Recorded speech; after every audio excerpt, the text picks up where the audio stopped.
বিসমিল্লাহির রহমানির রহিম নাহমাদুহু ওয়া নুসাল্লি আলা রাসূলিহিল কারীম আম্মা বা'দ।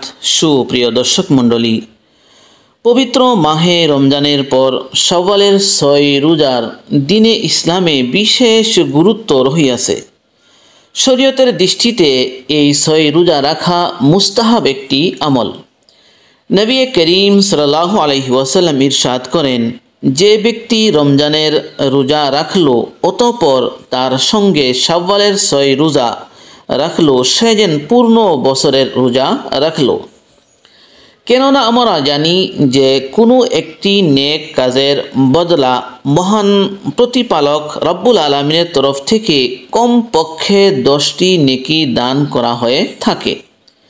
এই হিসাবে 30 দিনের রোজা 300 দিনের সমান হয়ে যায়, যা 10 মাস হয়।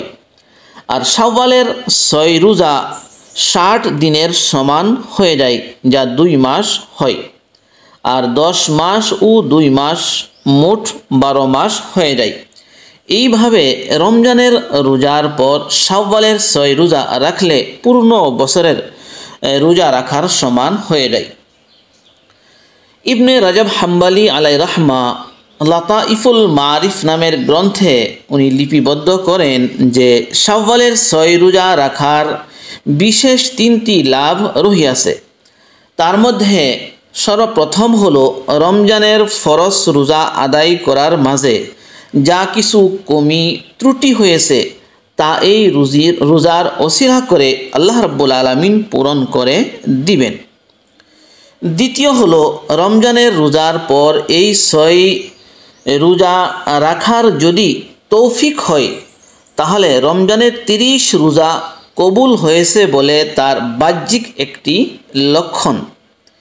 তৃতীয় হলো যে শুকর আদায় করা, অর্থাৎ রমজানে যা ইবাদত বন্দেগি করেছে যদি রমজানের পর এই ৬ রোজা রাখার তৌফিক হয় তাহলে বাহ্যিক অর্থে প্রমাণিত হয় যে সেই ব্যক্তি রমজানের শুকর আদায় করেছে। তবে শাওয়ালের এই ৬ রোজা মাসের শুরু শেষ মাঝামাঝি সব সময় রাখা যায়। আর এই রোজা একত্রে ধারাবাহিকভাবে রাখা জরুরি নয়, একত্রে বা ভিন্ন ভিন্ন সময়ে উভয়ভাবে আদায় করা যায়, তবে দ্রুত আদায় করা অতি উত্তম।